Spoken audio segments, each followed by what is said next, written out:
So I present to you my friend Canon Michael. Mr. Michael, you're recognized for 5 minutes. And Congressman Costa, I appreciate the very kind introduction as well as the long-term friendship that we've had. Thank you, Chairman Crawford and Ranking Member Walls and members of the subcommittee. Jim, Congressman Costa covered a lot of my background, so I'll just start with when I returned to my family's farm in 1998, there were almost 2 million acres of cotton being grown in the West region, and the West region includes Arizona, California, and New Mexico. And it was truly a vibrant industry that we were a part of. You fast forward to 2015, and the acreage to planted to cotton in the West region is just slightly over 300,000 acres. This includes 167,000 acres of upland cotton and 151,000 acres of ELS, or extra long staple, or ELS cotton. The West has the highest per acre yields of any area of the cotton belt, and it produces some of the highest quality cotton due to our unique climate. Yet we also have the highest production costs in the cotton belt, largely due to the heavy regulatory burden that's placed on agriculture in California.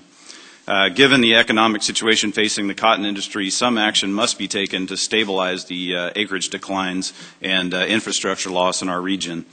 As you know, the Farm Bill gives the Secretary of Agriculture the authority to designate additional oilseed crops without reopening the Farm Bill.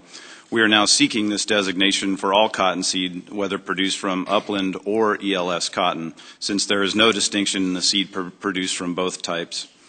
The 2014 Farm Bill continued the ELS cotton loan program, as well as competitiveness provisions to ensure ELS cotton remains competitive in international markets. The industry is currently working with the USDA to ensure that the most accurate market quotes are used to administer the program. With China's increased government support boosting their ELS production significantly, its market prices must be considered in implementing the U.S. competitiveness provision. Satellite imagery indicates that this past year, 1 million acres of productive California farmland sat idle due to lack of water. This year on my farm alone, we fallowed about a third of the farm. Every acre of land that's fallowed has a ripple effect throughout the economy. Less production means fewer workers have jobs, local businesses suffer with reduced sales of fuel, tires, fertilizer, seed, and other inputs, and transportation companies must scale back operations due to reduced volumes. Impacts that I'm describing go well beyond just the sectors I mentioned, as I have not even touched on equipment sales, lending institutions, and eventually the consumer themselves. The current water situation in California is a result of both the prolonged drought as well as misguided and inflexible regulatory constraints. 5 years ago, reservoirs in California were brimful of water. Since then, much of our precious water supply, which had previously gone to Central Valley farms and communities, has been mandated to flow out the Golden Gate by federal and state fish agencies with no apparent benefit for the fish species that they're trying to protect. We must manage water to meet all needs, but in a manner that shares the pain and does not create winners and losers. We have lost sight of the goals and purposes of the federal water projects were originally built to serve.